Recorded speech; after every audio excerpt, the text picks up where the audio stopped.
La Junta Local Ejecutiva del Instituto Nacional Electoral en Baja California Sur compartirá con ustedes un mensaje de suma importancia en materia de protección civil.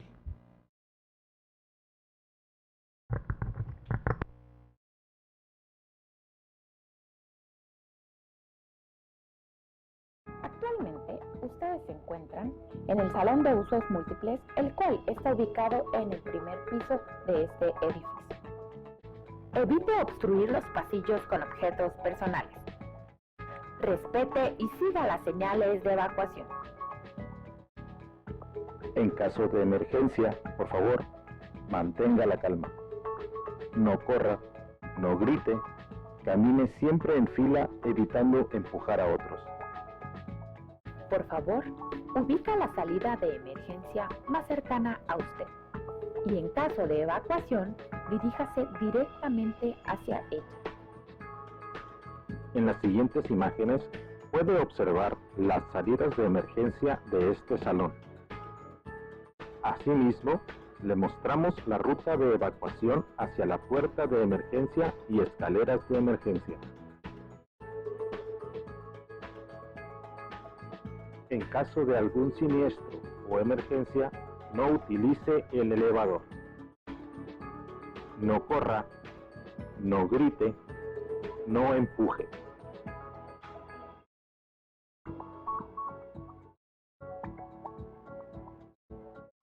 Una vez afuera, diríjase a la zona de seguridad que se encuentra debidamente señalada. No regrese hasta que el personal debidamente identificado se lo indique. Recuerde que esto puede salvar vidas. Bienvenidos y bienvenidas a la Junta Local Ejecutiva del Instituto Nacional Electoral en Baja California Sur.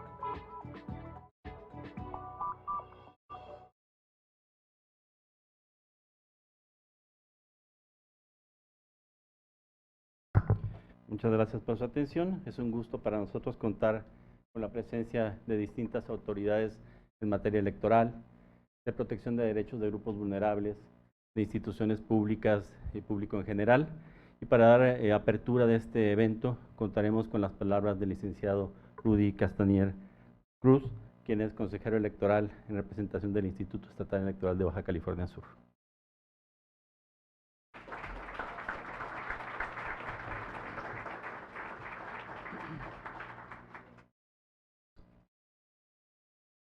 No basta con saber, se debe también aplicar.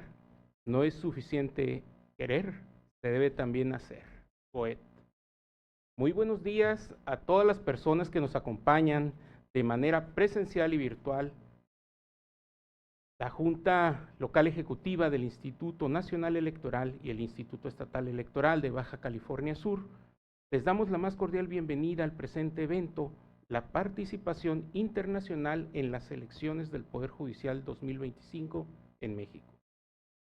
Como sabemos, este proceso electoral ha sido el primero en su tipo que se lleva a cabo en nuestro país, lo que ha significado una nueva etapa en la vida democrática de México, la cual para materializarse requiere del compromiso, el esfuerzo y el talento de todas y cada una de las personas e instituciones encargadas de organizar los procesos electorales. En nuestro estado, cobra especial relevancia el tener la oportunidad de allegarnos de las experiencias y luces de quienes han llevado a cabo y conducido con éxito los procesos electorales del Poder Judicial. Habida cuenta que en el próximo 2026-2027, en Baja California Sur, tendremos la elección local a los cargos de gobernatura, diputaciones locales, miembros de ayuntamiento y Poder Judicial.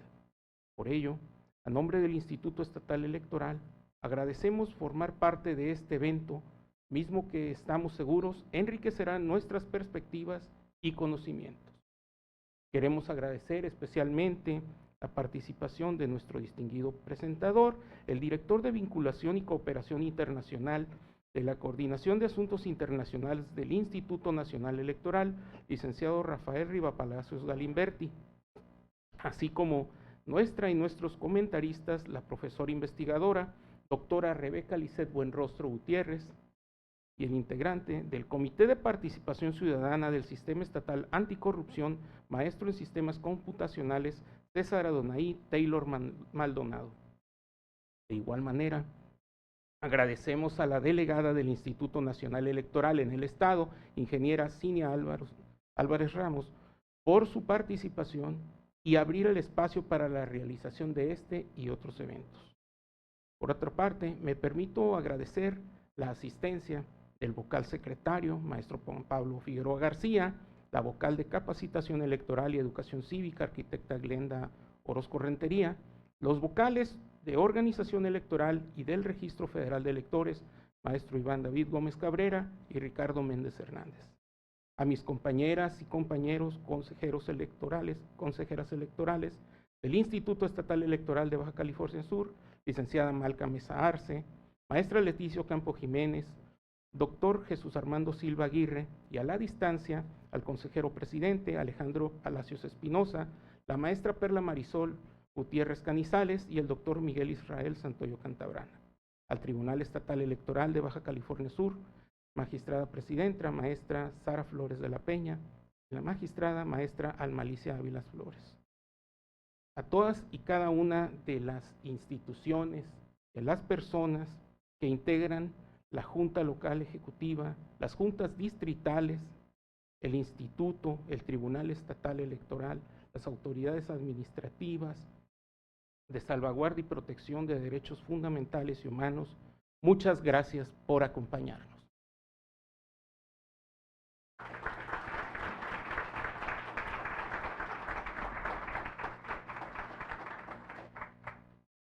Muchísimas gracias, licenciado Castañer. Y pues sin mayor preámbulo pasaremos a presentar a nuestro distinguido panel de invitados, ya que harán la exposición y los comentarios sobre el tema relacionado con la participación internacional en las elecciones del Poder Judicial 2025. De manera inicial, el licenciado Rafael Riva Palacio Galimberti, quien es director de Vinculación y Cooperación Internacional de la Coordinación de Asuntos Internacionales del Instituto Nacional Electoral. Él, en una breve reseña, es licenciado en Relaciones Internacionales por la Universidad de las Américas, México. Desde septiembre de 1995 colabora con la Coordinación de Asuntos Internacionales del INE, donde ha ocupado diversos cargos, incluyendo encargado de despacho. Ha representado a esta autoridad electoral en foros internacionales celebrados en 4 de los 5 continentes, así como en misiones de observación en América, Europa y en Corea del Sur. Fue parte de una misión de asistencia técnica a la autoridad electoral de Tanzania, coordinada por las Naciones Unidas. Desde 2000 es responsable de los esquemas de atención para las personas visitantes extranjeras que presencian el desarrollo de las elecciones a cargo del instituto. Es miembro de la red de practicantes de la Red de Conocimientos Electorales, Proyecto ACE. Colaboró con un artículo sobre financiamiento electoral en México en la publicación Finance Democracy de la Organización de Cooperación y Desarrollo Económicos OCDE. Bienvenido, licenciado Riva Palacio.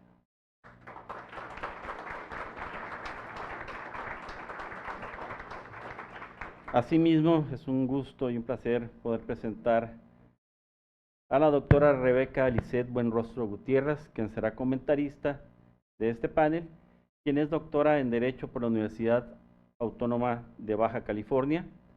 Cuenta con un diploma de estudios avanzados dentro del doctorado de Derechos Humanos e Instituciones del Derecho de la ENED en Madrid, España. Maestra en Derecho Laboral por el Instituto Nacional de Estudios Superiores de Derecho Penal. Y también es maestra en Políticas Públicas y Administración por la Universidad Autónoma de Baja California Sur. Es abogada por la Universidad de Guadalajara.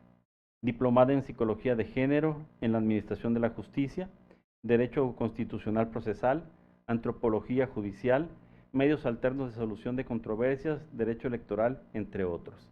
En el servicio público se ha desempeñado en el orden estatal y municipal de Baja California Sur como algunos órganos autónomos. Actualmente es comisionada presidenta del Instituto de Transparencia, Acceso a la Información Pública y Protección de Datos Personales y ha colaborado en instituciones educativas públicas y privadas en el país, impartiendo cátedra en licenciatura, maestría y doctorado, tanto en la Universidad Autónoma de Baja California Sur, Universidad de Tamaulipas, Tlaxcala, Chihuahua, Centro Nacional de Derechos Humanos de la CNDH, entre otras.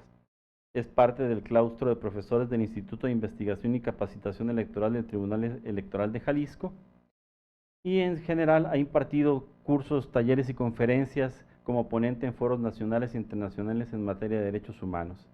Se destaca de igual manera su participación en libros de diferentes casas editoriales como el Instituto de Investigaciones Jurídicas de la UNAM, Universidad de Guerrero, Oaxaca, Tlaxcala, así como de la UAPS. Un gusto poder contar con su presencia, doctora.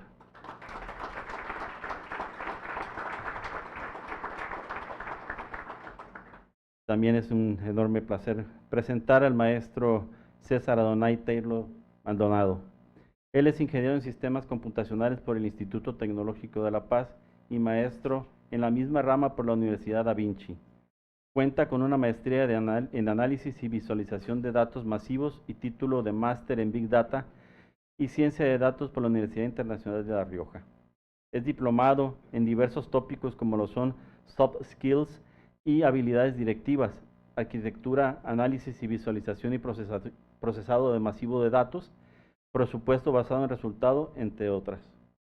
Antes de iniciar su trayectoria en materia electoral, colaboró como analista programador e ingeniero en servicios informáticos con empresas de la iniciativa privada y en el sector público, en el Benemérito Hospital General de Especialidades Juan María de Salvatierra. De 2009 a 2014, laboró en el otrora Instituto Federal Electoral, ahora Instituto Nacional Electoral, como supervisor estatal de verificación y monitoreo. Entre 2014 y 2017 ocupó cargos de director de la Unidad de Cómputos y Servicios Informáticos y secretario ejecutivo en el Instituto Estatal Electoral de Baja California Sur. De 2017 a 2024 se desempeñó como consejero electoral del Consejo General del Instituto Estatal Electoral de Baja California Sur, en cuya función presidió e integró las comisiones permanentes, así como las temporales del voto de las de las sudcalifornianas y sudcalifornianos residentes en el extranjero, de seguimiento de los sistemas de resultados electorales, de modernización institucional y de seguimiento de los sistemas informáticos. Es miembro activo de la Red Nacional de Consejeras y Consejeros Electorales por la Democracia Incluyente. En la actualidad se desempeña como integrante del Comité de Participación Ciudadana del Sistema Estatal Anticorrupción de Baja California Sur y como docente en el Departamento Académico de Ciencias Computacionales de la Universidad Autónoma de Baja California Sur, donde imparte las asignaturas relacionadas con la Administración de Tecnologías de la Información y sobre el diseño, análisis e ingeniería de datos. Bienvenido y muchas gracias por su participación.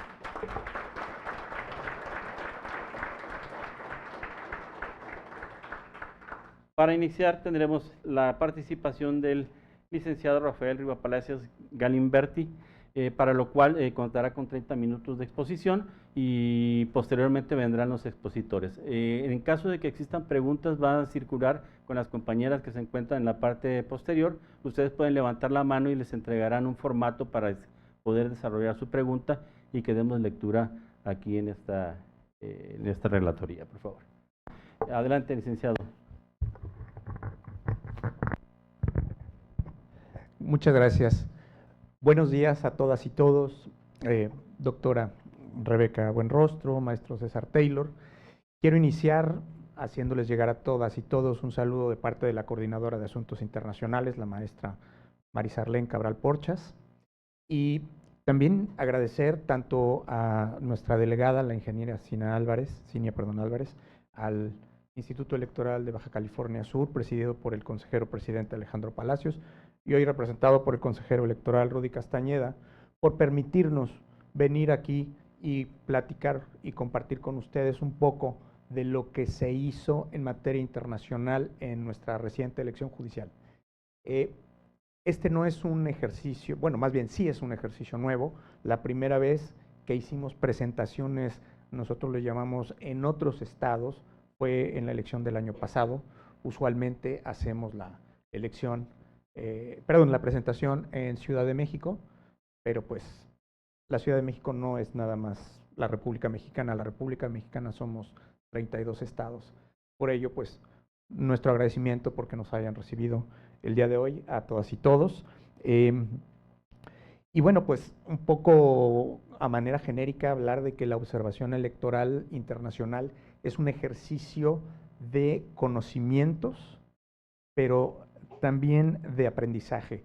Mucha de la gente que viene a observar nuestras elecciones de otros países, nosotros mismos, cuando vamos a otros países, lo que hacemos es ver qué hacen, cómo lo hacen, y con base en eso ver qué nos sirve o qué podemos de lo que hacen en otros lados o lo que hacemos aquí incluso, adaptar a nuestras propias necesidades o nuestros propios sistemas electorales. Al final del día, pues el sistema electoral de cada país corresponde, y perdón si es muy burda mi comparación, pero es un traje. O sea, a mí me van a poner un saco, tal vez talla 34, pues me va a quedar chico.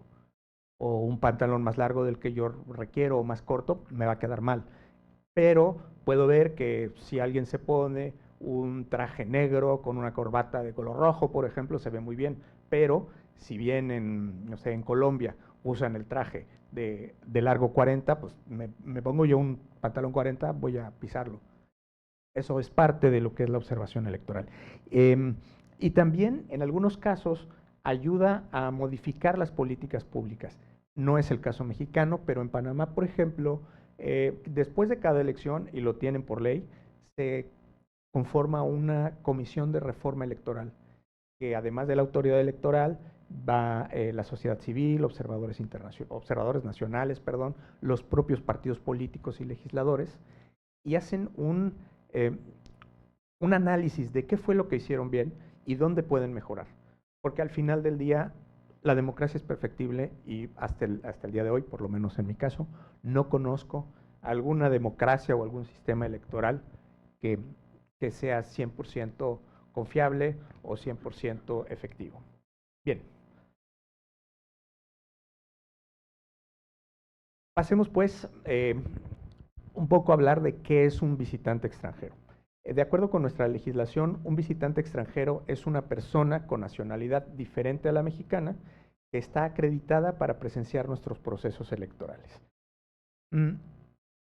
Como tal, derechos y obligaciones son similares a los de un observador electoral nacional. ¿Por qué no se llaman observadores internacionales? Que en estricto sentido deberían de llamarse así. Se debe a que también nuestra legislación dice que la observación electoral es una facultad exclusiva de los ciudadanos mexicanos.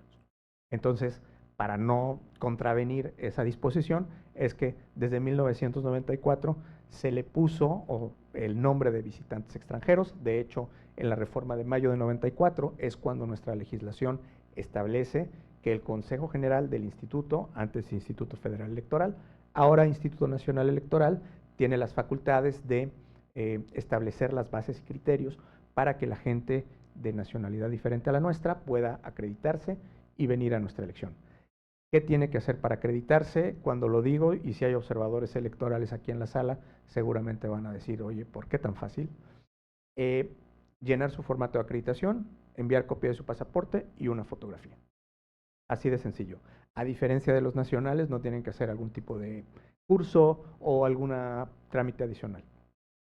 De hecho, pocos países tenemos lineamientos como aquí en México para que una persona de nacionalidad diferente a la nacional, pues, pueda presenciar una elección. Hay países, por ejemplo, que nos dicen, bueno, si quieres ir es con una invitación. Ah, perfecto. Ah, pero para que yo te dé la invitación, tú tienes que tener algún tipo de relación previa conmigo. No es de que uno llegue, oye, pues te mando un mail y mándame una invitación. Así no funciona. Entonces, es por ello que en México hay un número interesante, no voy a decir importante, pero sí interesante, de personas extranjeras que presencian nuestras elecciones. Y como ven ahí, desde 1994, que está regulada la figura en nuestra legislación, han sido 20 los procesos electorales a nivel tanto nacional como a nivel local, donde hemos tenido presencia de estos actores de los procesos electorales mexicanos. Para el caso de la elección judicial, que es la que nos ocupa el día de hoy, el Consejo General aprobó el 13 de enero del presente año las bases y criterios para que los extranjeros pudieran venir a presenciar a nuestra elección. Concluido el periodo de acreditación, recibimos en la Coordinación de Asuntos Internacionales, quienes, con base en el reglamento de elecciones del instituto, somos los responsables no únicamente de recibir las solicitudes de acreditación para las elecciones generales o federales o nacionales, incluso también para las locales. Entonces, bueno, recibimos un total de 401 solicitudes de acreditación, de las cuales 375 fueron acreditadas, dado que cumplieron con los requisitos. De las otras 26, 13 fueron rechazadas porque la firma no coincidía con, con el documento oficial que nos presentaba la persona interesada. Perdón, la persona interesada. Y esto es importante, porque se puede dar el caso que, bueno, yo voy a, no sé, a decir que tramito visitas gratis a México, viajes a México, etcétera, y genero la solicitud a nombre de un tercero. Entonces, por eso pedimos que la firma sea autógrafa. Otros 8 fueron rechazados porque no entregaron la documentación que hace un momento les comentaba, 4 de ellos por ser ciudadanos mexicanos y 1 por ser menor de edad. Aquí en la gráfica vemos que de estas 375 personas acreditadas, 214 son hombres y 161 son mujeres. Aquí y en materia de equidad o de los temas de LGTBIQ+, el formulario dice claramente que la persona tiene que indicarnos si es hombre, si es mujer o pertenece a otro género. En esta ocasión, la gente acreditada nos indicó que era hombre o mujer. Nadie nos dijo que era de otro género, por eso no está indicado en la gráfica. Me preguntaban hace un rato que en comparación con otras elecciones, ¿cómo teníamos de datos? Para hacer una elección donde no hay cargos, la presidencia, de la República en juego, está más o menos en la media es 435 personas acreditadas, entonces no estamos lejos. Pero cuando hemos tenido más, justo la elección general del año pasado, tuvimos 1,309 acreditados, que es nuestro techo, nunca habíamos tenido tantos. Y por cuanto a países, ahorita paso a los países, son 66 acreditados, el máximo, pero en este proceso electoral tuvimos presencia de 40 países, los pueden ver en el mapa. El mayor número de acreditados vino de los Estados Unidos, 48, 37 de Argentina, Guatemala y Honduras en cada país, 34, 30 haitianos y 20 colombianos. Hay un par de casos curiosos que, si me permiten, me detengo. Si se fijan, Canadá está en blanco. Usualmente la gente de Canadá nos acompaña, pero cuando hay elección a cargos del Poder Ejecutivo o del Poder Legislativo Federal. Lo mismo pasa con África. África tampoco tuvimos ninguna persona acreditada de ese continente y cumple más o menos el mismo criterio o lo mismo que platicaba hace un momento, de Canadá. Por continente, bueno, pues América siempre es el continente que más visitantes aporta, si se me permite el término. Fueron 312, 51 europeos, 5 de Asia y 7 de Oceanía. A pesar de que Oceanía solamente son Australia y Nueva Zelanda los que nos visitan, fueron más esta vez que los asiáticos. Y por primera vez tuvimos visitantes extranjeros de Moldova, un representante, de hecho, de la Autoridad Electoral de Moldova. Aquí, como les platicaba, el máximo son 66 para una elección presidencial también. Y otro tema es que a nivel global hemos acreditado visitantes extranjeros de 118 países y territorios. Y hago esta diferenciación porque, por ejemplo, Palestina, que si hoy vemos las noticias, todavía no es un país reconocido, sí hemos recibido a personas nacionales o que ostentan esa nacionalidad. Y curiosamente, y quienes tenemos un poco más de años, como es mi caso, si les digo Yugoslavia, pues pensamos en un país que ya no existe. En 94 existía y tuvimos una persona acreditada de la entonces Yugoslavia. Entonces, son los casos, digamos, curiosos, si se me permite, por cuanto a las nacionalidades. Respecto del perfil, bueno, tenemos una categorización que usamos en cada proceso electoral. Aquí vemos la gráfica que Tuvimos 54 representantes de autoridades electorales, 43 de organismos especializados en temas de democracia, 43 ONGs, 22 parlamentarios, 44 estudiantes, investigadores, académicos, 63 representantes del cuerpo diplomático acreditado en México y 106 de otro perfil.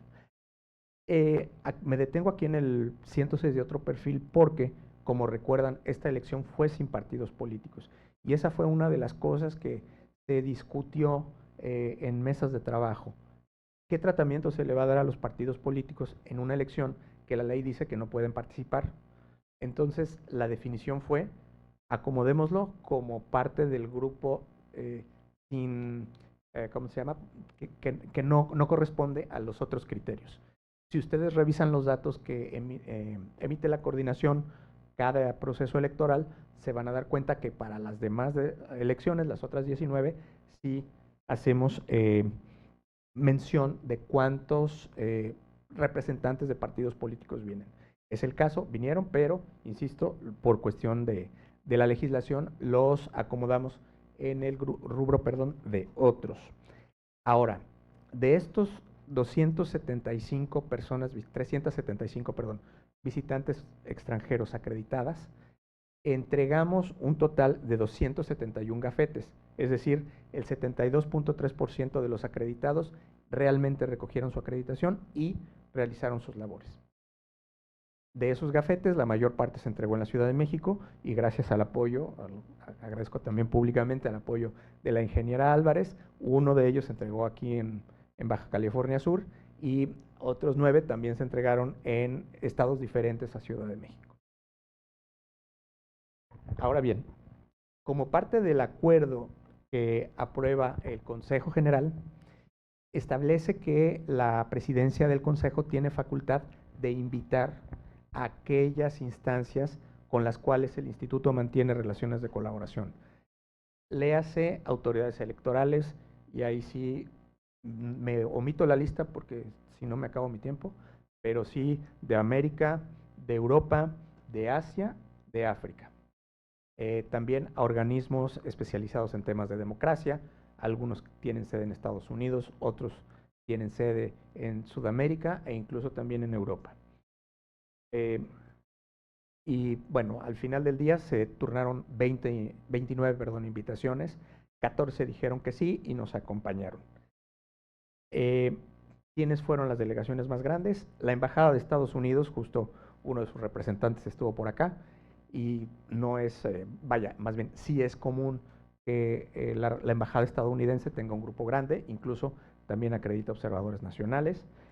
Tuvimos a un grupo de invitados del Instituto Electoral de la Ciudad de México. Ellos llevan ya algún tiempo, más o menos desde la elección de 2000, que tienen su programa de invitados institucionales. Lo hace también el Instituto Electoral del Estado de México. Ellos desde 2023, también tienen sus propios esquemas. Y la Unión Interamericana de Organismos Electorales y Anglo Joven. Pero bueno, más allá de quiénes vinieron o quiénes dejaron de venir, ahora sí que a lo que venimos es a saber qué dijeron. Y justamente aquí en la pantalla pueden ver que son un total de 7 organizaciones que han presentado sus informes. Importante, y otra diferencia con los observadores nacionales, los visitantes extranjeros no tienen obligación de presentar un informe, lo hacen a iniciativa propia. Entonces, bueno, al momento tenemos 7 informes, voy rápido nada más a comentar. La Asociación de Magistradas Electorales de América es un grupo de funcionarias y exfuncionarias electorales del continente que empezó a hacer actividades de observación electoral hace más o menos 5 años. Luego está la Asociación Mundial de Organismos Electorales, es la asociación más grande de autoridades electorales en el mundo. La integramos 137 organismos de todos los 5 continentes. El INE es miembro fundador y hoy día también formamos parte de la Junta de Gobierno y del Comité de Reformas. Luego está la misión de acompañamiento de personas expertas electorales internacionales. Este es un grupo que invita ex profeso al instituto y está integrada por personas que se considera que por el perfil pueden aportar alguna cosa adicional de las demás misiones.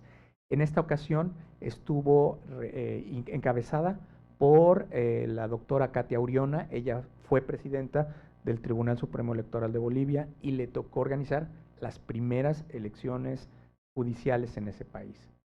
Estaba también la doctora Yara Campo. Ella es, hablando en términos mexicanos, la secretaria ejecutiva del Tribunal Electoral de Panamá y lleva más o menos 30 años haciendo esas funciones. El licenciado Máximo Saldívar, él es director para América Latina y el Caribe de la Fundación Internacional para Sistemas Electorales, sede en Washington, pero vaya, con trabajo en todo el mundo. Y Federico Albin, si a alguien le interesa leer un poco o conocer sobre temas de tecnología en elecciones, Federico Albin. Él es brasileño, fue de la gente que trabajó la urna electrónica brasileña, por mucho tiempo colaboró en el Tribunal Superior Electoral de ese país y hoy día está en la Suprema Corte brasileña. Luego tenemos a IDEA Internacional, o es un organismo con el cual el INE lleva trabajando desde 1995. Es un generador de conocimiento electoral a nivel mundial. Igual, si alguien está interesado en conocer más de elecciones, idea.int es su página. Ahí van a encontrar una muy buena cantidad de documentos, de estudios, donde analizan diversas partes del proceso electoral. La Organización de los Estados Americanos, pues no la conocemos, una instancia que está con sede en Washington y forma parte los gobiernos, la mayor parte, perdón, de los gobiernos del continente. CEMBER, una organización, es una ONG conformada mayormente por jóvenes, con sede en Bolivia, y curiosamente, bueno, digo, de todas estas, la única que, digamos, requiere buscar fondos para venir es CEMBER. Es decir, ellos hacen su propio esfuerzo por venir. Las otras instancias bien tienen su presupuesto o, en el caso de la OEA, tiene instancias de gobiernos extranjeros, donantes, y con eso se financia. Y finalmente, la Unión Interamericana de Organismos Electorales es la instancia que agrupa a las autoridades electorales del continente. Hoy día somos 34. Y, sin temor a equivocarme, es la instancia que más observaciones electorales internacionales ha desarrollado a nivel mundial. Lleva 396 al día de hoy, y si sumamos Colombia, Argentina, Bolivia y las elecciones que van a seguir el resto del año aquí en el continente, yo creo que van a llegar a las 400. De estos, si bien dije son 10 informes y vemos listados 7, tanto la misión de acompañamiento, IDEA y UNIORE, presentaron un total de 2 informes. Ahora, estos informes no son todos. Si llegamos a recibir más, pues los estaremos difundiendo. Ya nada más me quedan 10 minutos, así que rápidamente. Y esto lo voy a mencionar solo como, otra vez, solo para cumplir con el requisito de la presentación. ¿Cuáles son los temas más recurrentes? Primero, que es una elección inédita a nivel mundial y sin participación de los partidos políticos. El hecho de que no haya partidos políticos en una elección llamó la atención de todas las personas que vinieron a verla. Yo creo que también algunos nacionales dijeron, bueno, ¿y los partidos en qué lugar? Sobre todo porque el procedimiento de selección fue diferente al que usualmente se hace para nuestras elecciones o las elecciones en otros países, porque los criterios para promover las candidaturas también fue diferente. Y bueno, eso llamó mucho la atención de las personas que presenciaron la elección. El desarrollo propio de la elección también llamó mucho la atención. El trabajo que realizamos más bien las autoridades electorales a nivel nacional y local para promover el voto, para que la ciudadanía conociera a los candidatos y candidatas, fue reconocido por las misiones. la forma en que se ubicaron las casillas, cómo operaron las casillas, las boletas. Ellos, sobre todo los que han venido a elecciones previas, conocen que usamos nuestra boleta tamaño carta y ponemos un tache. El hecho de que tuviéramos que marcar por cada ciudadano también les llamó la elección, y que el escrutinio se llevara a cabo en los consejos distritales, cuando usualmente, y hablo de a nivel general, no únicamente aquí en México, sino casi en la mayoría de los países, el escrutinio se hace en las mesas de votación. Rápidamente, los puntos señalados, el desempeño del INE, reconocen el trabajo que se hizo a nivel institucional para adaptar los procedimientos que llevamos trabajando desde 1991 a la fecha a las nuevas legislación, a las nuevas formas. También reconocieron y hicieron un reconocimiento muy especial, y escuché que están por aquí los compañeros de las juntas distritales, justo a las juntas distritales, por el trabajo que hicieron en los cómputos, que obviamente partió también de las juntas locales, no es que haya sido por generación espontánea ya. Los procedimientos de las campañas, es decir, no acababan de entender cómo una persona que se estaba promoviendo para un puesto podía hacer promoción. Dieron mucho, reconocen, de hecho, ayer que se hizo la presentación en Ciudad de México, el presidente de la Cámara Nacional Electoral de Argentina dijo, palabras más, palabras menos, que el conóceles, práctica y ubica que usamos aquí en México debe ser material de exportación. El hecho de que tuviéramos una herramienta tan fácil, tal vez para quienes tenemos cierta edad, meternos a la computadora no suena tan fácil, pero para otras generaciones más jóvenes que nosotros, eso de entrar a la computadora, conocer los perfiles que han hecho, que han dejado de hacer, conocer las boletas, practicar el voto, fue muy bueno. El ABC electoral también fue muy reconocido.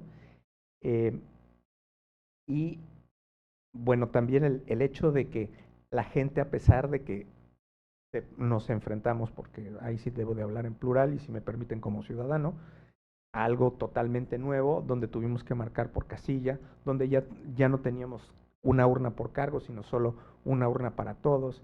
Eso, a pesar de todo, no fue impedimento para que funcionaran bien las casillas, que nos hubiéramos conocido las boletas, cómo usarlas, y sobre todo el diseño. Y aquí entro a la parte de género, porque el hecho de que tuviéramos listas diferenciadas por género ayudó mucho a que pudiéramos cumplir con el tema de la paridad.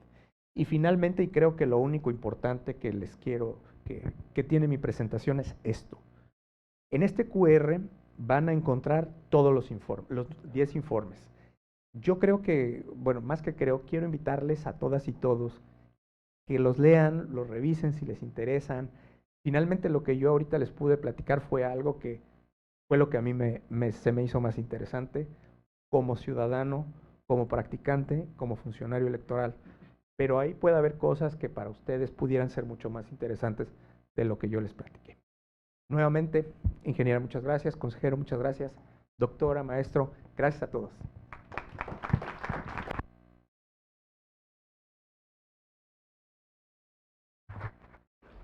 Muchísimas gracias, licenciado, por su interesante y clara exposición.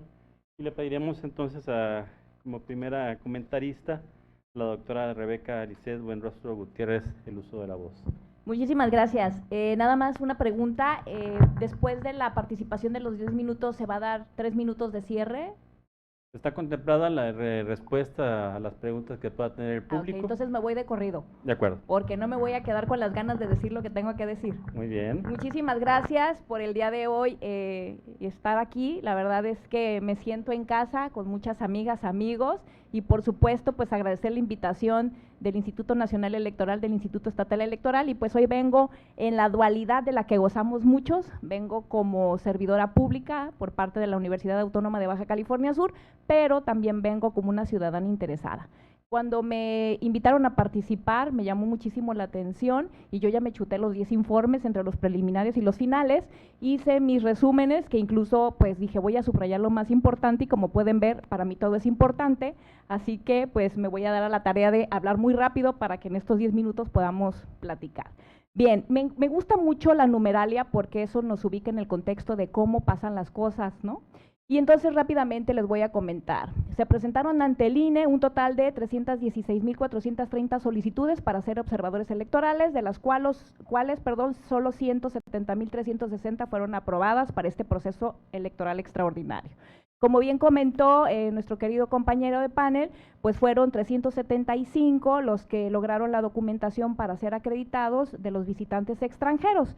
De 1994 al 2024 ha habido un total de 7,797 visitas extranjeras provenientes de 118 países, si es que mal no está el dato porque lo saqué de la página del INE. Bien. La lista de candidaturas postuladas constó de 4,223 personas, de las cuales 1,855, que corresponde al 44%, eran mujeres, y 2,328, que corresponde a hombres, en un 55%, para que finalmente quedara de la siguiente manera: 1,449 mujeres, que corresponde al 42%, y 1,965 hombres, que corresponde al 58%. ¿Para qué? Para elegir 881 cargos del Poder Judicial. El padrón electoral quedó conformado por 99,938,607 electores, de los cuales 52% eran mujeres y 48% hombres. El INE dispuso la instalación aproximada de 83,974 casillas electorales, en promedio, considerando que eran 2,250 electores por casilla. El INE reclutó un total de 24,912 personas entre supervisores electorales y capacitadores asistentes electorales, e imprimió 601,987, 276 boletas electorales. Del 13% fue la votación aproximada que se tuvo. El promedio del costo del voto fue de 538 pesos por votantes. Si los 99 millones de ciudadanos con credencial de elector vigente hubieran votado, pues el voto habría estimadose únicamente en 69,81, lo que convierte a esta elección en una de las más costosas de la historia. Según la OEA, el INE realizó una proyección de costos y solicitó al Congreso del Estado, al Congreso de la Unión, 13,205,143,620, siendo asignados únicamente 6,219 millones, es decir, tan solo el 52,90% de lo que solicitaron originalmente. ¿Esto qué generó? Pues obviamente retos en el proceso electoral extraordinario del Poder Judicial. Primero, por el marco normativo dentro del proceso electoral extraordinario, que obligó una adecuación institucional, el corto tiempo para la organización e implementación del proceso preelectoral, complejidades en el proceso de selección de candidaturas, precisamente por la novedad de la intervención de los 3 depositarios clásicos del poder, complejidades que obviamente no estamos acostumbrados y que sí resaltaron mucho a la preocupación, a la duda, a la ambigüedad. También se vio la necesidad de reestructuración de la geografía de los distritos electorales, lo cual significó un reto titánico. También lo fue el diseño de el modelo de boleta apto y sencillo para facilitar la participación ciudadana, lo cual pues creo que no logró el objetivo. También se adecuaron procesos de carácter en la selección de autoridades judiciales y bueno, pues un marco político externo que se expresa en posiciones de respaldo y cuestionamientos ante la nueva modalidad de elección propuesta en la nueva reforma, ¿no? Me voy rápido. Yo hice una matriz, que no la traje porque era muy amplia, una matriz con varios segmentos donde comparé lo que decía cada uno de estos informes de estas participaciones internacionales. Y bueno, voy a destacar las más importantes, donde curiosamente todos son coincidentes. Respecto a la campaña electoral, a diferencia de lo habitual en una campaña electoral, pues se prohibió el financiamiento público y privado. Esto refería a que únicamente se aceptaba la impresión de propaganda, perdón, es que no veo bien. El pago de publicaciones en medios, imprimir propaganda en materiales distintos al papel, no se podían ofrecer regalos, La propaganda era muy limitada en la parte donde, como se tenía que hacer a través también de medios orgánicos, a través de redes y demás, pues no todas las personas gozan del reconocimiento público, entonces eso dejó en desventaja a algunos candidatos sobre otros, lo cual generó un desequilibrio natural. La ausencia de campañas públicas sostenidas hizo que el proceso se percibiera como distante o poco comprensible para buena parte del electorado. El INE fijó topes de campaña, fiscalizó recursos y reguló encuestas. Se observó inequidad en los topes de campaña. Por ejemplo, para los aspirantes a la Suprema Corte de Justicia de la Nación, el Tribunal de Disciplina Judicial y la Sala Superior del Tribunal Electoral del Poder Judicial de la Federación, el tope de campaña fue de 1.468.841.33. Para los aspirantes a la Sala Regional del Tribunal Electoral del Poder Judicial Federal era 881.304.80. Para el Tribunal Colegiado de Apelación y de Circuito y de Apelación era 413.111.63. Para los juzgados de distrito era de 220.326.20. O sea, muy limitado el tope de campaña y pues muy limitadas las actividades que podían hacer con lo mismo, ¿no? Otro de los puntos que se observaron, pues el comité de evaluación integrado por 5 personas de cada uno de los poderes, ejecutivo, legislativo y judicial, con procesos propios, con procedimientos de elección propios en los que obviamente distaban mucho los criterios entre unos y otros. También hubo falta de información clara sobre los candidatos y esto generó pues confusión y lejanía del electorado. Sean benevolentes, por favor. No me corten el avión todavía. En cuanto a la jornada electoral, el INE ajustó distritos judiciales y electorales, lo cual produjo variaciones en el número de votantes por la desinformación en personas acostumbradas a votar en casillas específicas. Hubo procesos que se pueden considerar discriminatorios al no garantizar el derecho al voto de las personas y mexicanos residentes en el extranjero. Hubo retraso en aperturas de casilla, hablan de un porcentaje bastante significativo, muchas iniciaron incluso 1 o 2 horas después. Hubo ausencia de capacitadores en las primeras horas, lo que afectó la instalación por la falta de instrucciones claras para los funcionarios electorales. También hubo escasa accesibilidad en casillas para personas con discapacidad o adultos mayores e incluso se observa también la discriminación hacia personas analfabetas que no pudieron votar sin el apoyo de terceros. Hubo una sobrecarga en casillas especiales generando largas filas y descontento porque pues tenían que hacer filas de en promedio entre 15 y 20 minutos para hacer una votación con 9 boletas. Hubo dificultad del electorado para la ubicación de los lugares de votación por falta de señalización y la OEA refiere que observadores electorales se encontraban trabajando bajo la supervisión de partidos políticos. No lo dije yo, lo dijo la OEA. Por primera vez los funcionarios de casilla no realizaron el conteo de votos, lo cual fue sorpresivo, sino que los materiales fueron trasladados a los consejos distritales para el conteo, lo que generó en muchos ciudadanos y actores del proceso desconfianza. No hubo un programa de resultados electorales preliminares. La ausencia de representantes de partidos redujo la vigilancia natural o tradicional que normalmente deriva de un proceso electoral, dando mayor peso a los observadores nacionales e internacionales, lo que generó pues obviamente también una desconfianza por la cadena de custodia y las actas mal llenadas.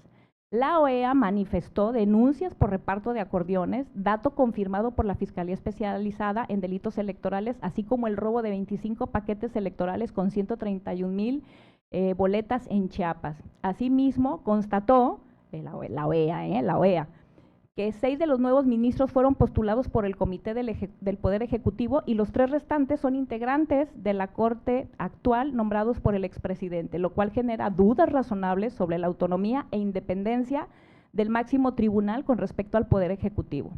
Hubo críticas al Tribunal Electoral del Poder Judicial Federal por no haber actuado de manera expedita ni efectiva.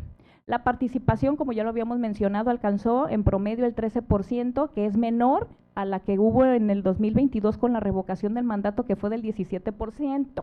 Y se apreció que la participación general de los ciudadanos era mayoritariamente adultos mayores, no jóvenes. Más del 85% del electorado evidenció falta de interés y poca importancia en la elección. En cuanto al material electoral, pues sí, hubo problemas de diseño y accesibilidad. Esto generó muchas dificultades, sobre todo para los adultos mayores. El tamaño y diseño dificultaron la lectura. En algunas casillas se manifiesta que había lupas, pero las personas no las pedían porque desconocían si podían tener acceso a ellas. Una sola urna para varias elecciones también generó incertidumbre al momento de depositar las boletas, e incluso como las boletas venían en blocs difíciles de desprender, hubo ciudadanos que manifestaban su preocupación al pensar que si se rompía o se rasgaba un poco la hoja, pues obviamente su voto podría no tener validez, lo cual también generó pues desconfianza. Las mamparas no eran estandarizadas, unas eran para de pie y otros sentados, y bueno, también hubo, y la OEA lo dijo, identificación, sí, porque luego me echan la bronca a mí, identificación de poderes, la identificación de los poderes ejecutivo, legislativo y judicial en boletas, lo cual generó dudas sobre la imparcialidad, ya que podía interpretarse como una ventaja para candidaturas asociadas al poder ejecutivo, afectando la idea de la imparcialidad. Ya me lo termino. Ya, ay. Y entonces, recopilando todo esto, me permito. En México, las elecciones se sustentan en un conjunto de principios constitucionales y convencionales que garantizan su carácter democrático. Desde la Constitución se establecen la certeza, la legalidad, la independencia, la imparcialidad, la objetividad, máxima publicidad y equidad como pilares que aseguran procesos transparentes y confiables, mientras que los principios convencionales del Sistema Universal e Interamericano de Derechos Humanos aseguran un sufragio universal, libre, secreto, directo, periódico, auténtico e igualitario. La integración de estos principios fortalece la legitimidad de los procesos electorales y refleja el compromiso sostenido con la democracia y el respeto a los derechos humanos. En este marco, la participación de los observadores electorales nacionales y extranjeros resulta igualmente esencial, pues su tarea de vigilar y monitorear los comicios se convierte en una garantía adicional de transparencia, defensa de los derechos político-electorales y fortalecimiento del ejercicio democrático al permitir identificar de manera objetiva fortalezas, retos y áreas de mejora en la organización electoral. El proceso electoral extraordinario del Poder Judicial, a través de los ojos de los observadores electorales extranjeros, nos dejan muchas enseñanzas, reflexiones y recomendaciones. De las reflexiones e invitaciones más importantes, es que no debemos olvidar a lo que debemos aspirar. No olvidar que tenemos el derecho humano a juzgadores competentes, independientes e imparciales, que debemos aspirar a procesos electorales limpios, que no se manchen de duda, que no debemos acostumbrarnos a que la elección de nuestros jueces y magistrados esté determinada por motivos indebidos o ajenos a la justicia, pues es ahí donde se pone en riesgo la libertad y los derechos de la ciudadanía. No debemos normalizar que en los procesos electorales para la integración del Poder Judicial intervengan de manera directa los otros poderes. La esencia de la división de poderes radica en que cada uno conserve su autonomía para evitar la concentración de facultades y garantizar un auténtico equilibrio democrático. La participación de los poderes ejecutivo o legislativo en la designación o elección de autoridades judiciales puede generar la percepción o la realidad de que el Poder Judicial queda subordinado, perdiendo independencia e imparcialidad. Mantener la autonomía judicial no solo es un principio constitucional, sino también una condición indispensable para la confianza ciudadana y la legitimidad de las instituciones democráticas. Como ustedes bien lo saben, represento también al Instituto de Transparencia, Acceso a la Información Pública y Protección de Datos Personales de Baja California Sur, un órgano constitucional autónomo que también ha sido o fue uno de los pilares importantes de la democracia. Y al día de hoy son escasos los que viven y existen. Nosotros hasta el 31 de diciembre. Muchas gracias.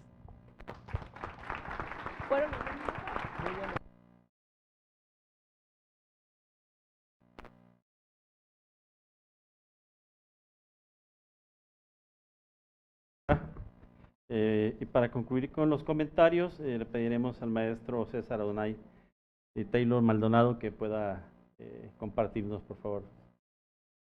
Muchas gracias, maestro Iván. Muy buenas tardes ya a todas y a todos. Muchas gracias, ingeniera Silvia Álvarez Ramos, vocal ejecutiva del Instituto Nacional Electoral en Baja California Sur, por la invitación a acompañar este evento como comentarista en esta mesa, en este panel tan interesante. Saludo, estimado Rafael Riva Palacio, Rebeca Buenrostro, compañeros de este panel, compañero y compañera. Bueno, primeramente agradecer también la presencia de todas las autoridades presentes. Su interés y su involucramiento me parece de suma relevancia. Veo a muchas autoridades aquí representadas por personas con perfiles y el compromiso de la participación ciudadana y la democracia, por lo cual celebro su presencia acá, y a todas las personas también, funcionarias y funcionarios, y quienes escuchan la transmisión de este evento vía redes sociales institucionales del INE, Varga. Primeramente, me gustaría resaltar algunos puntos importantes que considero comentó y compartió con nosotros el licenciado Rafael Riva Palacio. Hay 7 misiones de observación electoral que participaron en este ejercicio de participación ciudadana de forma internacional, y se destaca de manera importante la relevancia de la tropicalización y el contexto de que cada ente internacional, a través de estas misiones, tienen una visión única de acuerdo a su propia experiencia y también a su propia independencia, y me parece que eso es importante decirlo. No es lo mismo los observadores, las personas observadoras electorales del mexicanas y mexicanos que estamos viendo nuestro propio sistema, que recibir la presencia de visitantes extranjeros que tienen su propia visión, independencia y autonomía como en su propia soberanía, vaya. Por otro lado, se destaca de la presencia de 40 países en varios de los continentes del mundo, donde hace referencia el licenciado Riva Palacio a la diplomacia que existe entre los distintos países para efecto de generar esos vínculos de participación a manera de invitaciones para acudir a nuestro país a observar estos tipos de ejercicios comiciales sin precedentes en México.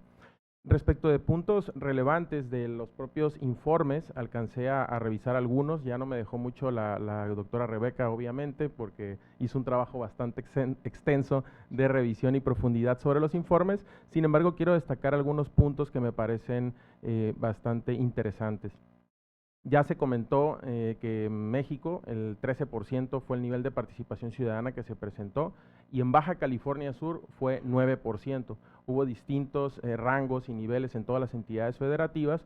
Por lo tanto, si hiciéramos un ejercicio rápido y sacáramos el porcentaje del 9% de las y los presentes aquí, pues creo que tenemos una deuda también de participación con este tipo de procedimientos.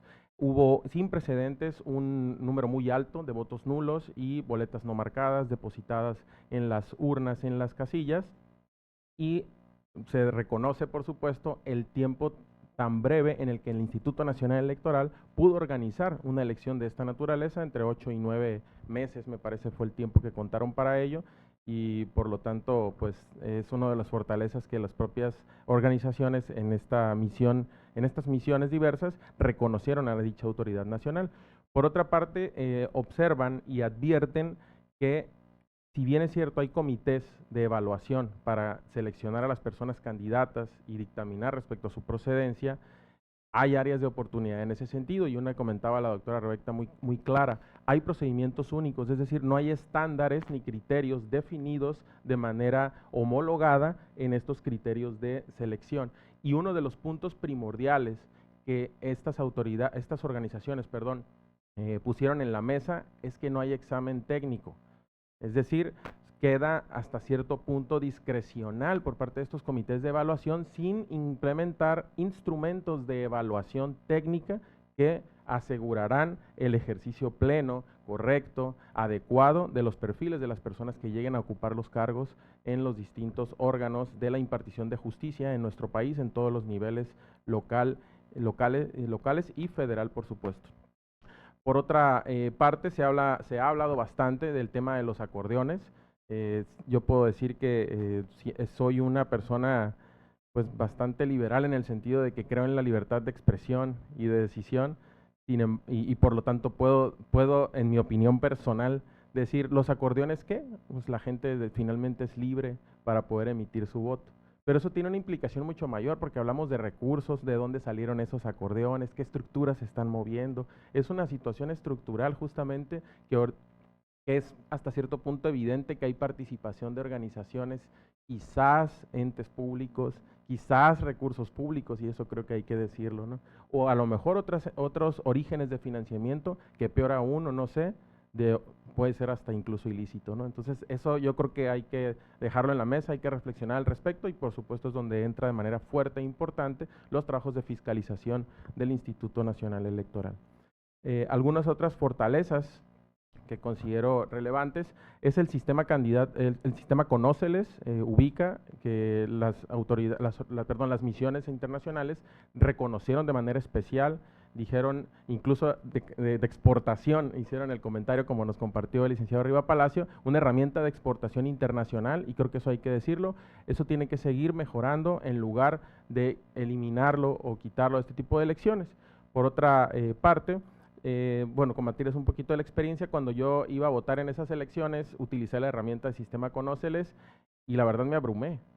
Y entonces yo dije, bueno, si yo soy una persona que tengo 15 años en la materia electoral y estoy abrumado haciendo las consultas sobre el propio sistema, pues me parece que es un reto importante para la ciudadanía en el ejercicio de participación que tenemos que hacer para estas elecciones, y ahí vienen muchísimas otras implicaciones de cómo, en su caso, modificar el modelo, cómo trabajar con distintos números de candidaturas, no lo sé, habría que reflexionar al respecto y será parte, por supuesto, de otras mesas. Otra de las fortalezas que me parece que hay que mencionar y destacar es un avance importante en materia de paridad de género. La integración de los órganos de impartición de justicia después de la elección de 2025 del Poder Judicial logró niveles inalcanzables hasta este momento histórico en la integración paritaria de esos órganos, por lo cual eso hay que celebrarlo, y me parece que es una de las fortalezas más relevantes de esta elección del Poder Judicial, y que está en los informes de las propias misiones de observación. Principales recomendaciones que alcancé a advertir también en estos informes, algunos que tuve la oportunidad de revisar, es desarrollar un sistema informático para alertas tempranas de riesgos electorales. Riesgos electorales donde entiendo, por lo que manifiestan las propias organizaciones, identifican varios que tienen que ver con la autonomía, con los recursos, con los movimientos de personas en los eventos y varias cuestiones donde empieza a haber una evidente participación de personas que tiende a pasar un poquito más allá de las prohibiciones del modelo de la propia campaña que está establecida en la legislación, que ese es otro de los puntos importantes que habría que revisar, el modelo de las campañas y estos aspectos que profundizó bastante la doctora Rebeca.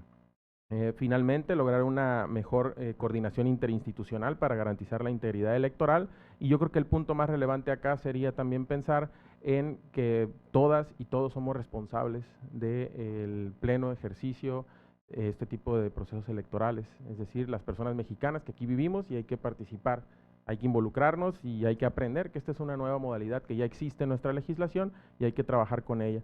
Hay visiones distintas también respecto de las elecciones concurrentes para 2027. Algunos de ellos dicen que bueno, porque de manera automática e histórica, cuando hay elecciones concurrentes, incrementa la participación ciudadana. Entonces, de ahí, pues, qué padre, ¿no? Pero hay también un puntito que dice qué va a suceder con la calidad de los votos. Las campañas de los partidos políticos son una cosa muy distinta a las campañas de personas que están aspirando a ser juzgadora o juzgador. Entonces, puede haber incluso ahí una combinación entre situaciones que se den en el ámbito político y que puedan incluso jalar a estas personas que en teoría tienen que llegar de manera autónoma sin deberle nada a ningún partido político o una candidatura. Alguien decía de las personas de observación, de las misiones, pues imagínense llegando un candidata a cargo de Acción Popular a votar con un candidata juzgadora, ¿no? Ese tipo de aspectos que creo que también es importante considerar. Quizá valdría más la pena desde ese enfoque que sean en temporalidades distintas las elecciones, porque además hablan de la posibilidad de una saturación de información. Si les comenté mi experiencia personal en esa elección, estaba abrumado, no imagino también estar viendo las candidaturas de gubernatura, planillas de ayuntamientos, diputaciones locales y además las diputaciones federales, que eso va a acontecer aquí en Baja California Sur en el 2027, más la elección judicial, entiendo por lo que comentaba el consejero Rudy Castanier, que habrá de llevarse en lo local, ¿no? Entonces, está bueno el reto, y esta sería la información que yo les comparto. Les agradezco muchísimo su atención y la oportunidad de estar acá compartiendo estas reflexiones.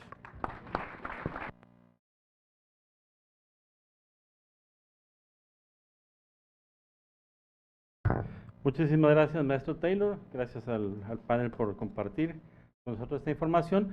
Procederemos a abrir una ronda de preguntas y respuestas. La idea es que pudieran plasmarlo en los formatos que tienen las compañeras allí, pero solamente tenemos uno. Si gustan, doy lectura a él, y si alguien quiere hacer uso de la palabra de manera abierta, pues ya le procederemos a otorgarle la voz, dado que no hay mucha participación. La maestra Alma Margarita, ¿alguien más? El doctor Armando, claro. De inicio, primero leeré la pregunta que nos hicieron en este formato. Y dice, ¿existen sanciones de manera internacional de acuerdo al periodo de campañas en redes sociales?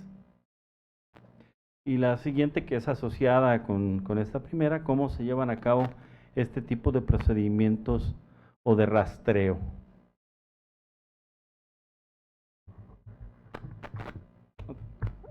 Por favor.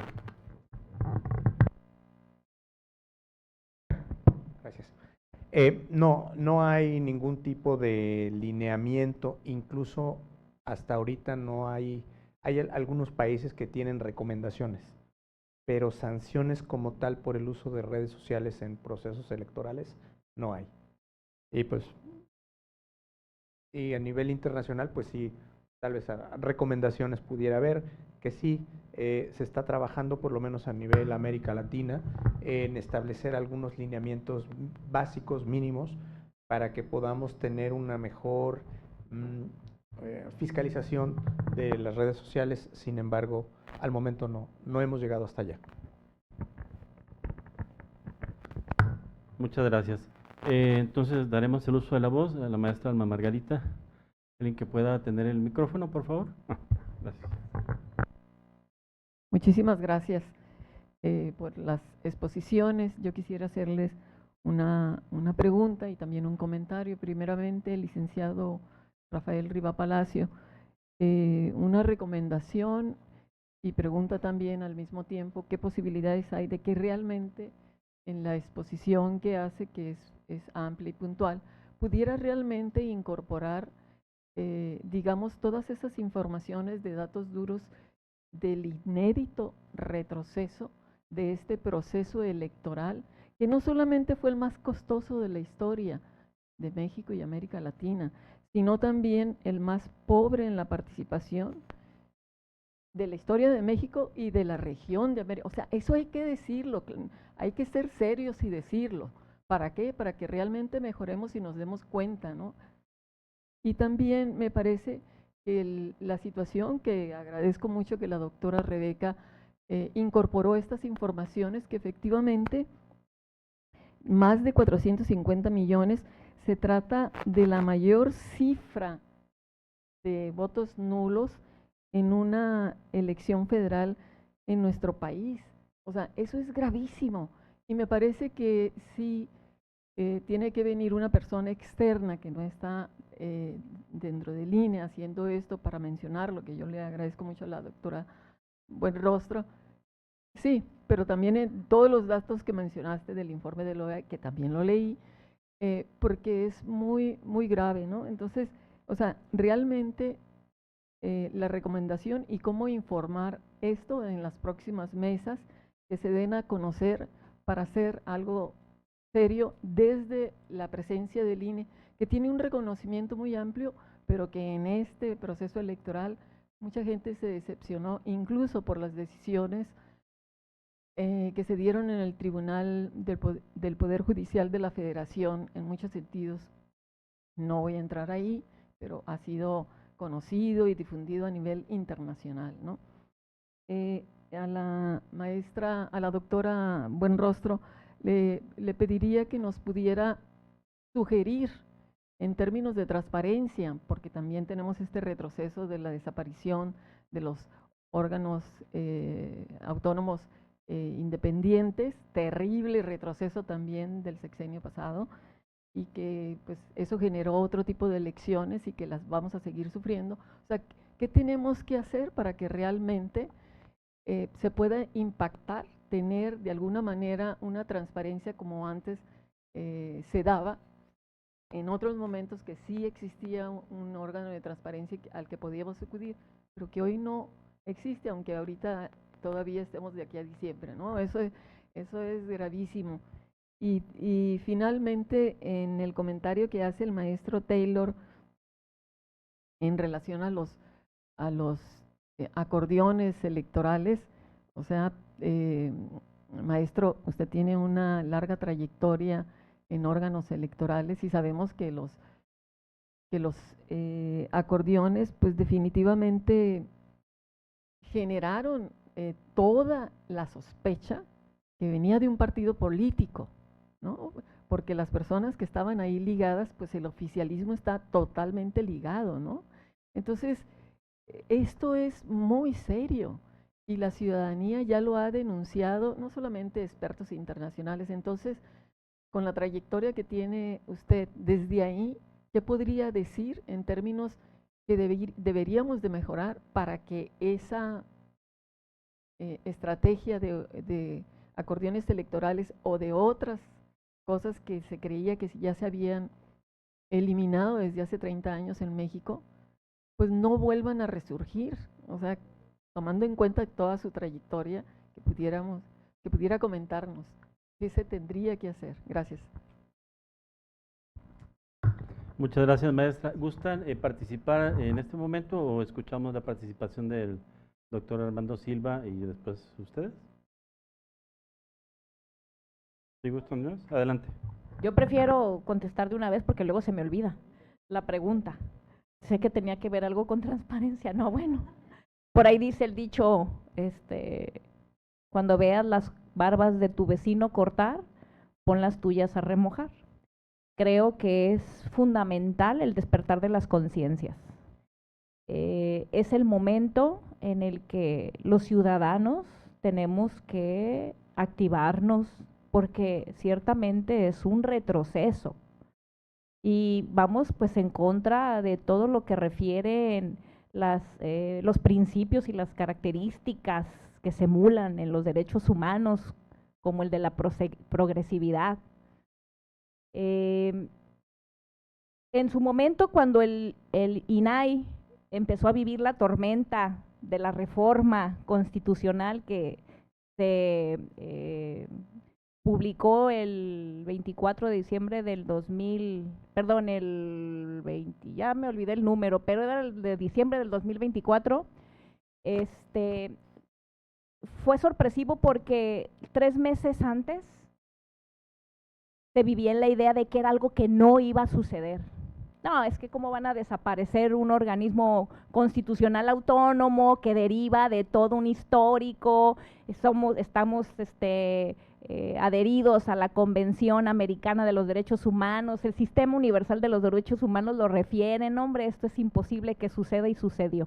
Y creo que todo el proceso que actualmente se vive con el proyecto que hay también para la reforma del INE y de los OPLES y de los tribunales electorales, pues también es un atentado gravísimo a las libertades, a los derechos humanos que tenemos todas y todos. Muchos nos quedamos callados, mejor somos omisos, bajamos la mirada, porque de alguna manera quizás compartimos este nuevo modelo de Estado y está bien. De hecho, en una utopía a mí me encanta la idea de pensar que en este nuevo modelo de Estado tenemos la madurez política todas y todos los ciudadanos de que no necesitemos instituciones que nos estén diciendo qué hacer y qué no hacer. Desgraciadamente, pues bueno, siempre ha sido parte y necesidad del ser humano tener instituciones que generen pesos y contrapesos con el poder público del Estado. No olvidemos los tiempos monárquicos, ¿no? Que tuvo que pasar N cantidad de movimientos sociales y revoluciones precisamente para ir logrando y ganar terreno frente al abuso del poder a través de los derechos humanos. Y pues ahora vivir este tipo de situaciones a mí en lo personal sí me preocupa. Soy catedrática de la universidad, me pongo sensible. 24 años tengo trabajando con los jóvenes, inspirándome en ellos, en su futuro, y ahora creo que va a ser más redituable dedicarnos a los oficios y a la justicia. Y eso duele. Y a mí como ciudadana, como profesora me duele. Perdón mi mi momento débil emocional, que como profesional no me lo puedo permitir, pero es lo que mi corazón como mexicana me mueve. Entonces, lo único que puedo decir es que cuiden su institución, no se queden callados, sean autocríticos. Estos informes son obligados para ustedes que trabajan en esta noble institución, todavía autónoma, y si no son ustedes los que defienden, los que abren brecha para defender y suman a la ciudadanía y despiertan conciencias, nadie lo va a hacer. Y lo triste, y como lo dije al final, es cuando nos acostumbramos, cuando la costumbre se convierte en nuestro yugo silencioso y nos acostumbramos a que así son las cosas y así van a ser y mejor hay que adaptarnos y acostumbrarnos porque así vamos a estar bien. Yo no estoy bien. Me duele lo que pasó con el Poder Judicial, me duele lo que pasó con el órgano autónomo garante de derechos humanos y puedo ver nobleza en los servidores públicos, en algunas áreas, en algunas entidades públicas, y creo que lo que nos hace falta como ciudadanos es, en verdad, tomárnoslo en serio, porque estamos hablando no solamente de nuestro futuro, si es que tenemos, sino el de los que vienen detrás de nosotros. Yo asumo la responsabilidad quizás de no haber sido revolucionaria en su momento, porque quizás el aula de clases no era suficiente.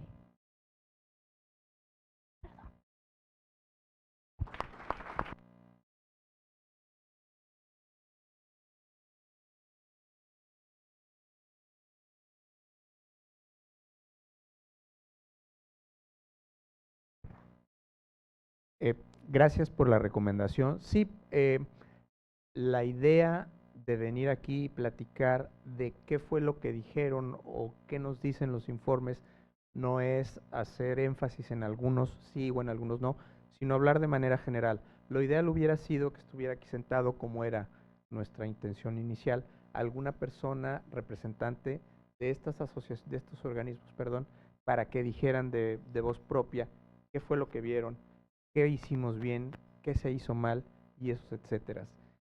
Nosotros tenemos la pues, misión, si se me permite, de revisar qué se dijo y puntualizar. Afortunadamente tenemos a la doctora Buenrostro que dio una buena cantidad de cifras de cuáles son nuestros espacios de oportunidad, pero créame que en el análisis de qué se hizo bien y qué se tiene que mejorar al interior del instituto, estamos tomando en cuenta lo que dicen los informes. Y obviamente, otra vez, como les comentaba, puse el QR para que todos y todas podamos ver esos informes, sacar nuestras conclusiones e incluso ir más allá si es necesario. Gracias.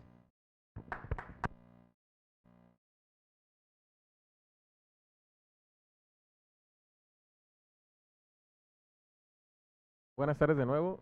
Atendiendo a la pregunta de Alma, ya pues conocía de muchos años de esta lucha desde la parte ciudadana, y voy a centrarme ahí porque creo que ese es justamente el origen de lo que hay que hacer. Cuando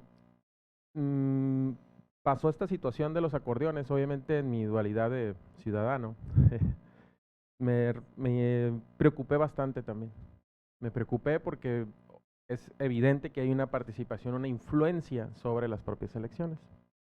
Pero más allá de una preocupación, creo que hay que ocuparnos y decir si esta situación que estamos viendo implica una cuestión hecha por las autoridades, perdón, una acción de las autoridades o una acción de la ciudadanía. Yo creería que de la ciudadanía, ¿y por qué voy a partir ahí?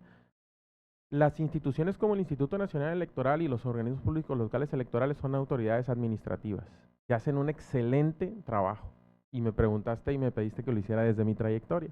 Entonces yo, la verdad, me pongo enfrente y digo, las autoridades electorales en nuestro país, las administrativas, porque de esas son las que puedo hablar, hacemos o hicimos, en los que pasamos por ahí en algunos años, un excelente trabajo y se ve, y las propias organizaciones lo están diciendo, no lo digo yo. Pero el punto ahí al que quiero llegar es dónde generar esa conciencia en la ciudadanía. La preocupación es ahí y empezando por, ahí está el QR, revisemos los informes, compartamos los informes, hagamos ruido en redes sociales, integremos organizaciones de la sociedad civil, participemos en redes de la sociedad civil y empujemos desde ahí. Ese sería mi comentario. No veo una acción que las autoridades electorales administrativas puedan hacer incluso ya en estas circunstancias.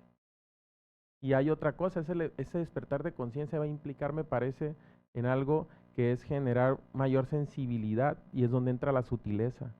Porque según mi percepción, lo que comentas, Alma, respecto de sabemos que las personas están ligadas al oficialismo, es una cuestión sutil. Y solamente el contexto propio y el cómo conocemos a las personas es donde alcanzamos a identificar este tipo de relación y la ciudadanía a pie no. Entonces, trabajando, revisando el sistema Conóceles, viendo los perfiles de dónde vienen, con quiénes han trabajado, impulsando, difundiendo, creo que es la única manera en la que podemos despertar esta conciencia. Es lo que tendría que compartirte. Gracias.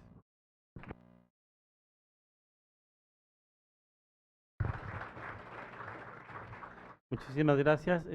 Había solicitado la palabra el doctor Armando Silva. ¿Alguien más querrá hacer uso de la voz? De no ser el caso, concluiríamos con la pregunta o participación del doctor y en su caso, participación de los ponentes. Muchas gracias, maestro. Muy buenas tardes ya a todas y todos. Primero que nada, licenciado Rafael, muchas gracias por la ponencia. También, por favor, extiéndale un saludo a la maestra Arlén, orgullo sonorense, lo digo de corazón. Y bueno, yo tendría dos preguntas y van dirigidas principalmente para usted. La primera va en el sentido de estos informes de estas organizaciones, por supuesto, informes técnicos y de acompañamiento. ¿Qué medidas va a tomar el Instituto Nacional Electoral para, pues de alguna manera, materializar estas observaciones? Porque si no, como decimos, finalmente la observación queda en eso, ¿no?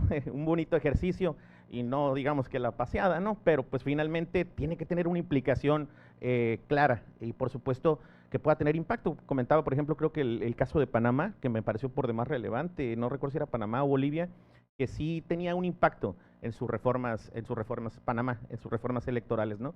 Y por supuesto desde la visión de lo local, desde el federalismo, ¿cómo podemos coadyuvar los OPLES, los institutos estatales electorales en estas situaciones de observación? Porque como tal nosotros no tenemos áreas internacionales que la verdad a mí me parece sumamente acertado cómo llevan a cabo este desmenuzamiento de la información que nos permite ahorita con toda claridad obtener datos duros y otros también, ¿por qué no decirlo?, también gratificantes como institución electoral.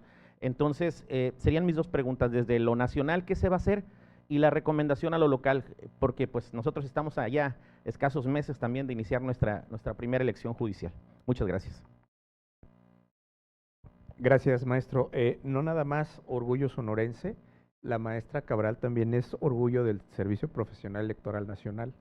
De hecho, tuvo que dejar el servicio para irse a la coordinación con nosotros. Primero, medidas que se van a tomar. Justamente hoy, digamos, es el último de 3 días de trabajo donde las personas internacionales han tenido diversos encuentros con el funcionariado del instituto. El miércoles por la noche tuvieron una reunión con las consejeras, los consejeros y la Junta General Ejecutiva. Ayer y hoy hay una reunión con gente de órganos centrales y también representantes de los OPLES. ¿Para qué? Para que en un ambiente mucho más cerrado, más de ida y vuelta, más cara a cara, podamos primero conocer sus reflexiones y también preguntarles por dónde irnos, ¿sí? Y no nada más se va a quedar en, bueno, ya listo, ya acabó el viernes, como dice usted, a mí me tocó pasear para acá, que por cierto prometo venir, pero no en calidad de ponente, sino de turista. Y bueno, vamos a empezar a trabajar con las diferentes áreas, decirle, a ver, mira, por ejemplo, organización electoral, esto es lo que recomienda, capacitación, esto recomienda, y cada una de las áreas vayan revisando qué es lo que se recomienda y qué es lo que se puede instrumentar. Y lo digo así porque, y hablo porque me pasó también, hablo en primera persona, Cuando uno llega a otro país a ver una elección, supone que deben de hacerse las cosas como se hacen en el país de uno. Por ejemplo, en El Salvador el acarreo es obligado, ni siquiera legal, es obligado. Los partidos ponen pues, alguna bandera o algo que señale que ese es el camión del partido N que va a la mesa de votación, bueno, centro de votación, y ahí los llevan y los regresan. Entonces, imagínense ustedes, fue mi primera observación en El Salvador, voy caminando, bueno, vamos rumbo al centro de votación, y resulta que todos los partidos, aquí, por aquí, yo lo llevo al centro de votación. Pues es un golpe fuerte. Pero bueno, eso fue el primer trancazo. El otro que estuvo más fuerte, los funcionarios de casilla son los mismos representantes de los partidos políticos. Entonces, aquí usan a veces una etiqueta, un fistol, allá traen la playera y en grande. Pero antes de que llegue el elector o la persona votante a la mesa, ya también afuera hay carpas de los propios partidos que los llevan. O sea, ahí entre el acarreo y la promoción de último momento es legal. Es un golpe fuerte. Entonces, perdón por este paréntesis que creo que no viene mucho al caso. ¿Sí? Ah, bueno. No, pero si no me extiendo más y al rato salimos a las 7, no, más a las 6. Entonces, esto un poco porque también hay que ver qué nos están diciendo y hasta dónde podemos hacerlo. Porque igual nos dicen, oye, te salió muy cara la elección, pero pues la ley me dice que tengo que tener boletas para cada uno de los 99 millones de electores. Si fuera como, ¿sabes qué? Pues nada más voy a hacer, no sé, voy a hacer la mitad de las boletas, baja mi costo. O ya no necesito instalar tantas casillas, baja mi costo, porque entonces no necesito materiales, no necesito capacitar personas, no necesito capacitadores. Pero al final del día, a nosotros en el INE nos dicen, tienes que hacerlo y lo tenemos que hacer. ¿Cómo pasa los soples? Justo yo creo que estos ejercicios nos han ayudado. Y hablo otra vez desde, platicábamos más temprano con la ingeniera, que antes nada más era nuestro ombligo y de ahí no salíamos. La Ciudad de México regía y lo demás era lo de menos. Ahorita este tipo de acercamientos nos están ayudando, porque entonces ya tuvimos la oportunidad de platicar con la gente, digo, de los estados más cercanos, pero también ya estamos haciendo ejercicios con otros estados. Y esa es la idea, que lleguemos en algún momento a decir, a ver, Baja California Sur, esto fue lo que nos dijeron que más o menos camina, esto fue lo que nos dijeron que nomás por ahí no. Y entonces eso también puede ayudarles a ustedes a tomar decisiones. Espero haber respondido a las preguntas. Gracias.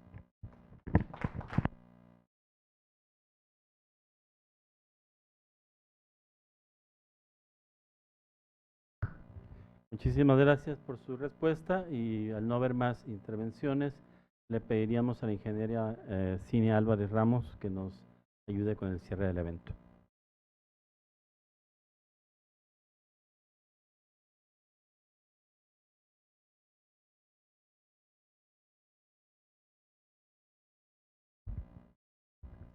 Muchas gracias. Pues primero quisiera agradecer al licenciado Rafael Riva Palacios Limberti por acercarse a Baja California Sur. Gracias por tomarnos en cuenta. Como dice antes, todo era en la Ciudad de México, pero creo que esta parte de conocer lo que sucede en las entidades o el punto de vista de todas nosotras y nosotros creo que es muy válido. Y también nos recordó que la observación internacional es una herramienta que fortalece y que aparte tenemos la confianza ciudadana y que estos hallazgos nos invitan a mejorar de una manera constante. Como bien lo dijo, nosotros tuvimos un visitante extranjero, él vino aquí, fue el vicecónsul de Asuntos Políticos y Económicos del Consulado de Estados Unidos en Tijuana, y él nos dijo, yo les voy a recomendar, pero sí que lo digan y sí que lo apliquen, tengo la duda por qué sus boletas están en orden alfabético. Y o sea que me dice, a mí me conviene porque yo me apellido Ardel, si fuera candidato, pero si fuera mi nombre, Wilson, pues estaría al final de la boleta, ¿no? Entonces, nos decía que en Estados Unidos lo que hacen es sortear el orden de las boletas. Entonces, a él sí le llamaba mucho la atención Y también le llamaba la atención la disparidad de candidaturas en cada una de las boletas. Le decíamos que, por ejemplo, la Suprema Corte pues era una boleta donde se elegían más, pero pues no se elegían tantos como las candidaturas que había. Entonces él decía, la combinación que puede haber, o sea, son muchas candidaturas para los cargos, o sea, cuántas candidaturas son para cada cargo. Entonces decía, ya puede ser de 2-1, 3-1 o aquí cada cuánto. Entonces, pues sí teníamos 84 y solamente íbamos a elegir 9. Entonces, sí son algunas recomendaciones que nos hizo y creo que sí es importante esta mirada internacional, sobre todo a nuestros procedimientos. Le platicaba al licenciado Rafael que una vez me tocó estar en una exposición de Costa Rica en la Ciudad de México, exponerle todos los materiales y documentos que utilizamos y todos estaban sorprendidos de las medidas de seguridad que tenemos en la boleta. De hecho, nos dijo, tienen más medidas en sus boletas que yo en mi billete. O sea, ¿por qué tantas medidas de seguridad?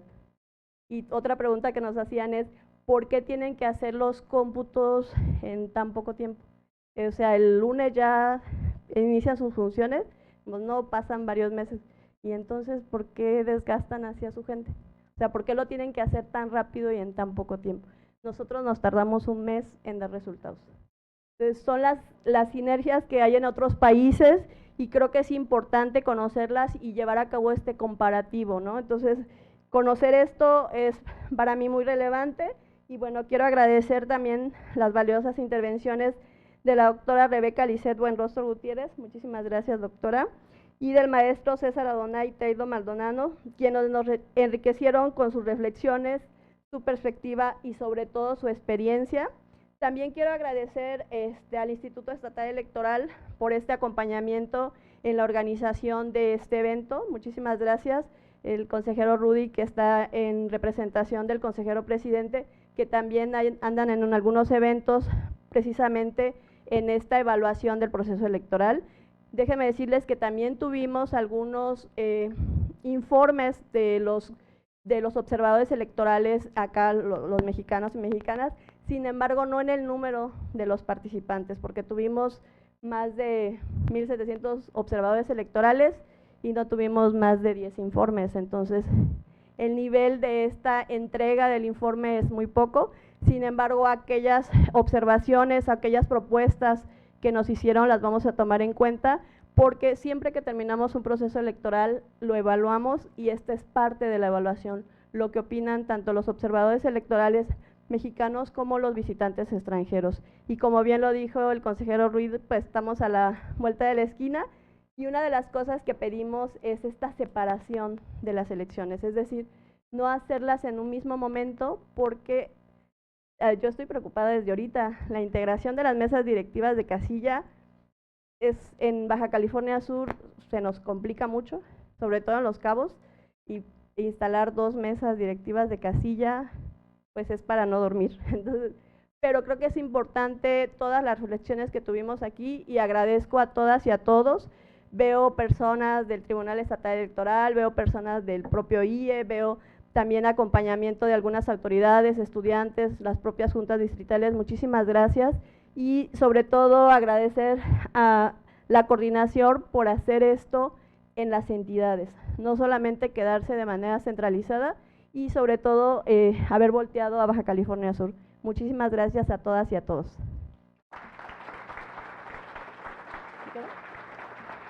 Y bueno, vamos a pasar a la parte de la entrega de reconocimientos a nuestros participantes. Vamos si nos ayuda el consejero Rudy.